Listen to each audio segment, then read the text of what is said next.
Troubling new developments in the fight against ISIS. Word that the terror group is now in control of the Libyan city of Derna, just 200 miles off the coast of Europe. And what's more, they're reportedly also pursuing plans to expand west. Washington Post editorial board issuing this warning, quote, Mr. Obama appears to recognize the severity of the threat posed by the Islamic State and appears to be focused on the job of leading the fight against it. But if he continues to allow his ideological resistance to steps such as the deployment of ground forces to constrain the campaign, he will ensure its failure. General Jack Keane is a Fox News military analyst, retired four-star general, and the chair of the Institute for the Study of War, and my guest. Thanks for sticking around when we had breaking news there, General. You know, this town of Derna in Libya, 100,000 people, so it's a big deal. Black flag of ISIS flies over the government buildings right now. Local football stadium is used for public executions. And by the way, it's right next to Egypt and only 200 miles across the Mediterranean to the coast of Europe. This is a serious threat of ISIS on a new move, right? Well, absolutely. I mean, we have said time and again that ISIS is the new face of radical Islam. And the fact of the matter is, other al-Qaeda former movements and also radical Islamist movements want to identify with ISIS. Why?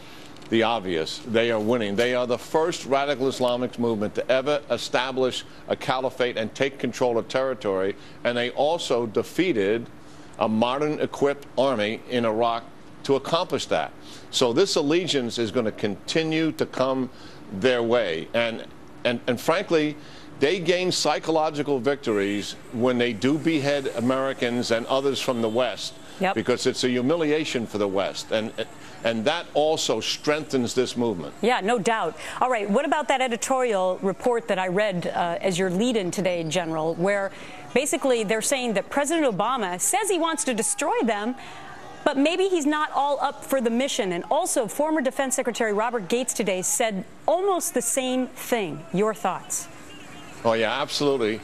I totally agree with both comments. I mean, Secretary Gates and Secretary Panetta, they are so unfettered and they are so blunt about this because it's in direct correlation with the frustration that they feel that here we have ISIS, about 30,000 enemy force, very winnable situation from our perspective, and the president's strategy and policies are leading to failure.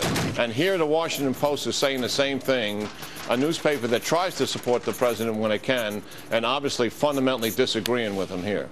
Interesting. You call it a very winnable situation. More to come when we talk to the general, probably next week. General Keane, thank you so much.